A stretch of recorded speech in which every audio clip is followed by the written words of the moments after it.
Hello, mate. Hi, how you doing? Yeah, good, you? Nice to meet you. Likewise. Nice to meet you. Okay. Good. Really good. How was that?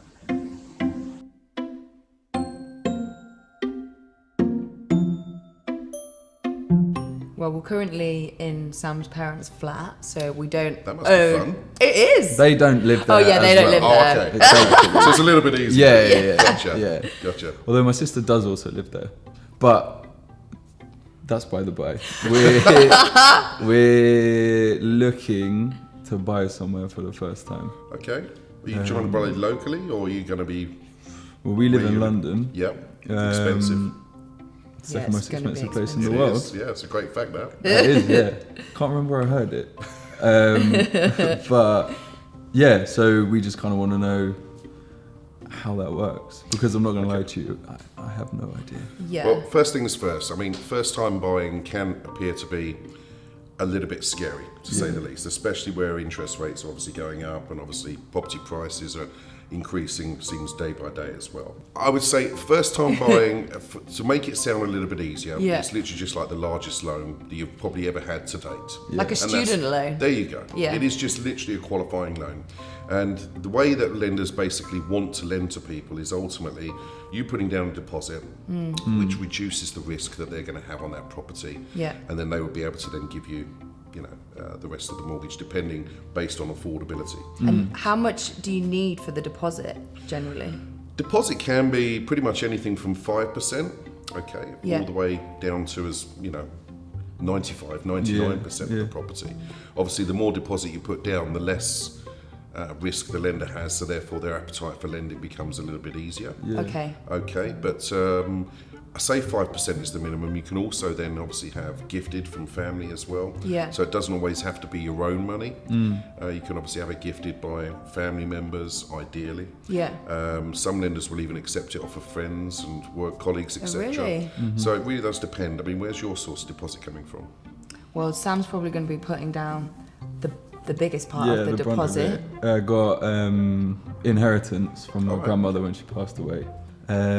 So that is where the majority of the initial deposit will come from, and whatever I can scrimp and save on. And like, I suppose, following on from that, like I'd say there's quite a discrepancy between like my current account Yep. day to day and what I've been given essentially.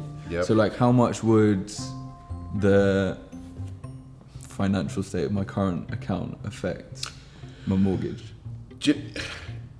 Again, depends on the lender. Some lenders don't want to see any bank statements at all. That's becoming a little bit rare because obviously, especially with increasing in property prices, increasing in energy bills, let's say as well, more and more lenders are starting to look at conduct of account. So things that they don't want to see are reoccurring, should we say, betting. Okay. Oh, So if okay. you've got Sky Bet or anything else like Yeah. that, they generally don't want to see that on a cancel regular that. basis. But then again, not to say that's bad, Yeah. but ultimately they don't want to see it like every single day to become almost a Yeah. bit more of a Yeah, recurring yeah. thing. But as long as you're not continuously going into your overdraft, as long as you're not getting any rejected items, Okay. then generally you don't have to have a reoccurring balance in there month to month, as long as you're conducting your account on Yeah. a sensible basis. Yeah. So I wouldn't say there's an extreme view, but ultimately, as long as you're sensible, it'll be absolutely fine. And that phrase that you used earlier, loan to risk, Loan to value. right? Loan to value. Yes. What does that mean?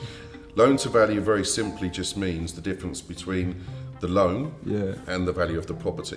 So to keep it nice and simple, if you've got a loan of say 70,000, Yeah. but the property's worth 100,000, Yeah. then it just means it's 70% loan to value. And are you less likely to get a mortgage if the loan to value percentage is higher?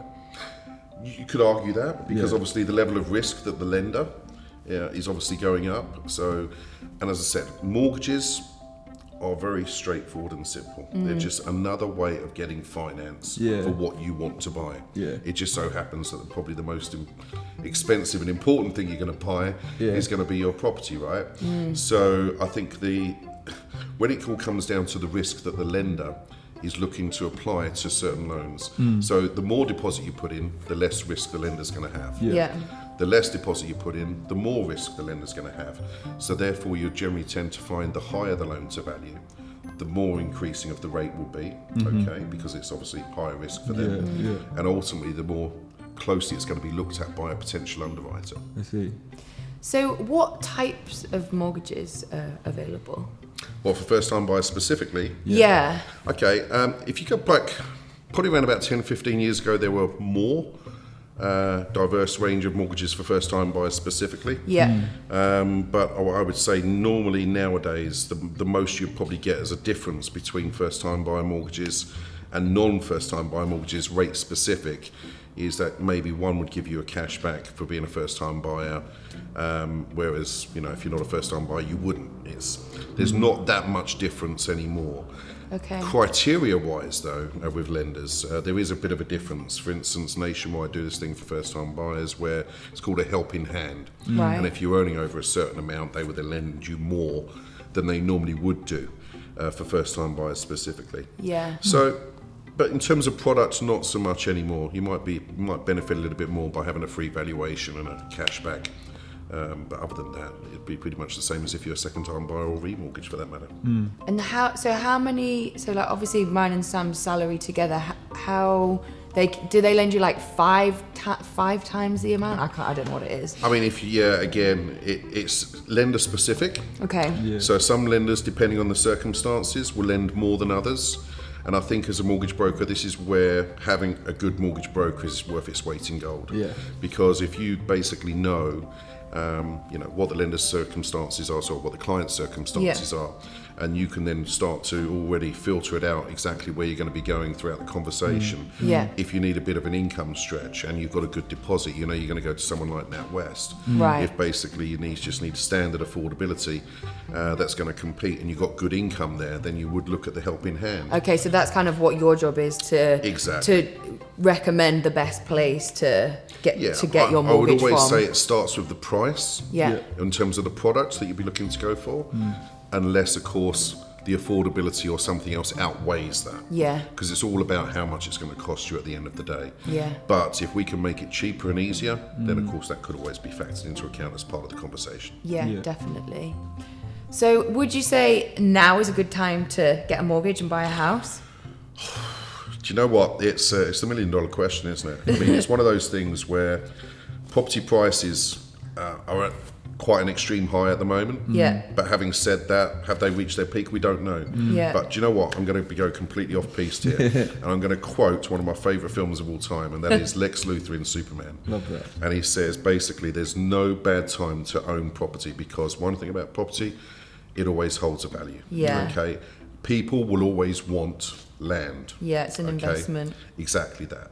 So I think the key thing really is, yes, you would ideally want to buy low Yeah. and sell high. Yeah. That's not always possible, right? So my job, and hopefully to facilitate what you're looking to do, is to get you the best possible place within your budget, within your remits. Yeah. And therefore we can take it from there. Yeah. But when's a good time to buy? You could argue now is a good time to buy because it's the time that you want to buy. Yeah, It's that's the time true. that you want to have your own place. So yes, it's a wonderful time to buy. Yeah. You spoke a bit then about like your own job and without wanting to come across as cruel, like why should I come and speak to you, Simon, A mortgage rather advice. than just Other than Mortgage my, broker. a mortgage broker rather than You mean going other than straight my to me? amazing personality, right? And obviously your comic book references. And my comic book Yeah. references, indeed. Why yeah. wouldn't I just go straight to a bank? Okay, so, well, basically the bank can only sell one product, which is ultimately their own. Okay? How many lenders are out there in the market? There are thousands. Okay, you could probably quote around about 10 lenders. Yeah, I could probably quote around about 35. And there are more out there than that. Yeah. So it's a complete minefield. And I'll give you an example. I saw a client yesterday, okay? First time buyer came into the office. We thought it's nice and easy, it fits on affordability, it's going to be no problems at all. Tried the first lender, failed credit score. Tried the second lender, failed credit score. Tried the third lender. I'm starting to think, okay, before we even go ahead and commit to this third lender, let's have a view of your credit report. And this is the problem. Even though the client doesn't think there's anything wrong, okay, with his or her circumstances, more to the point, The last thing you want to do is be able to go down the high street, have a 3-hour interview with one bank, only Yeah. for them to tell you no at the end, Yeah. and have no other places to go. Yeah. So the main reason to use a mortgage broker is basically giving you the flexibility and Kind of freedom of overview. choice. Yeah. We have access to the entire mortgage market, which means there's not one lender that we cannot deal with. Which means that based on your individual circumstances, we're going to make sure you're going to have a tailor-made mortgage specific to your individual needs and make sure it's the most competitive in the industry at that point in time. I mean, have you any other questions? I don't think so. That was really useful, Yeah, wasn't really it? good. Super No helpful. questions from me. Good. Thanks so Okay, much. well, the Thank you next so process really is for you to go out and find a property. So happy house hunting. Appreciate that. Give me a call at any time that you need. And obviously, if you need any other assistance, you can't get hold of me, just give Affinity a call and there'll always be someone there to help you out. But as I say, I will generally give you a call back as soon as you need, even if it's on a weekend. Perfect. Thank you so much. All right? Thank you so Lovely to much. meet you. Yeah, me too. Thanks so much.